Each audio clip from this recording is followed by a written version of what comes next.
Doces na Idade Média. Delícias raras em tempos de escassez. Na vastidão dos séculos que compõem a Idade Média, aproximadamente entre o século V e o XV, o mundo europeu era marcado por profundas desigualdades sociais, guerras constantes, rígidos, códigos religiosos e um cotidiano simples para a maioria da população. Em meio a essa atmosfera, os doces eram muito mais do que simples guloseimas. Eram símbolos de status, demonstrações de riqueza e até instrumentos de diplomacia. O acesso ao açúcar e a outros ingredientes essenciais era extremamente limitado, o que fazia dos doces um luxo reservado principalmente à nobreza, ao alto clero e às cortes reais. Ingredientes: escassos e alternativas criativas. A primeira coisa que salta aos olhos ao se estudar os doces medievais é a escassez de açúcar, tal como o conhecemos hoje. O açúcar de cana era um artigo raro e caríssimo, importado do Oriente Médio por rotas comerciais perigosas e demoradas. Sua presença em banquetes senhoriais era uma ostentação visível de poder. Assim, a maior parte da população adoçava seus alimentos com mel, o adoçante natural mais amplamente disponível em toda a Europa. O mel era utilizado não apenas em doces, mas também em bebidas como o hidromel e na conservação de frutas. Além do mel, frutas secas, especialmente tâmaras, figos e uvas passas, eram utilizadas como adoçantes naturais. Especiarias exóticas como canela, noz moscada, cravo e gengibre também faziam parte da composição de doces sofisticados e eram importadas do Oriente a preços altíssimos, o que conferia ainda mais prestígio às iguarias que as continham. Tipos de doces medievais. Os doces medievais eram, em sua maioria, bem diferentes das sobremesas modernas. Em vez de bolos recheados, chocolates e sorvetes, predominavam pastas doces, tortas rústicas, frutas cristalizadas e bolinhos assados ou fritos com especiarias. Entre os mais populares, destacam-se tartes de frutas, feitas com maçãs, peras ou ameixas, cozidas lentamente com mel e especiarias sobre uma crosta de massa simples. Frutas cristalizadas ou em calda. Frutas como laranjas, cidras ou marmelos eram cozidas em mel, ou, raramente, em açúcar, e armazenadas em recipientes herméticos. Eram oferecidas como presentes ou servidas em festas. Marzipan, massa de amêndoas. Originário do mundo árabe, esse doce era feito com amêndoas moídas, mel e água de rosas, moldado em figuras decorativas e consumido principalmente em ocasiões festivas. Doces medicinais.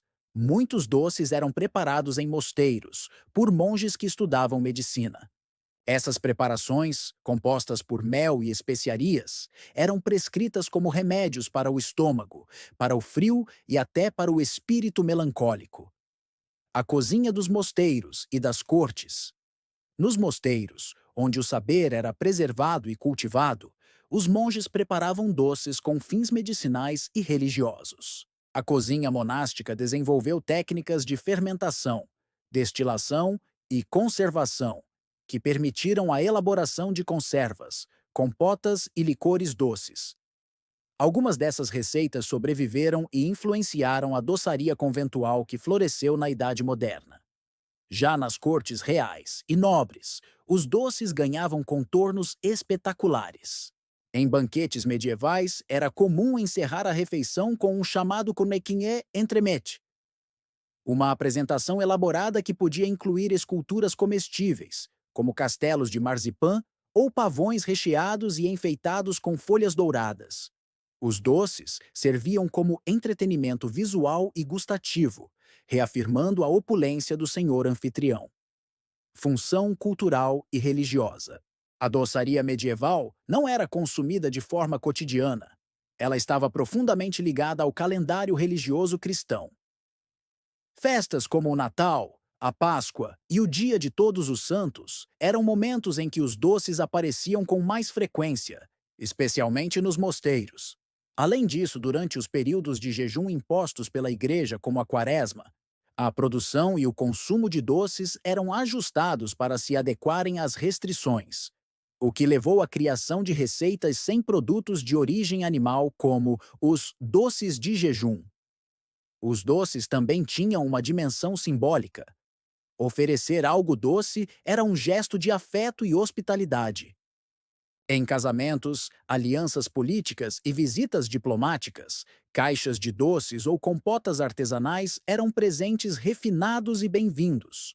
Do Oriente para o Ocidente, influências culturais. A doçaria medieval europeia foi fortemente influenciada pelo contato com o mundo islâmico, especialmente após as cruzadas. Os árabes dominavam a arte da confeitaria com açúcar. Já haviam desenvolvido xaropes, doces de pistache e água de rosas. Essa influência chegou à Europa por meio da Sicília, da Península Ibérica e das rotas comerciais do Mediterrâneo. Muitos dos doces que hoje são tradicionais em países como Portugal e Espanha têm raízes nessa fusão cultural, como os doces conventuais com gemas de ovos e caldas de açúcar.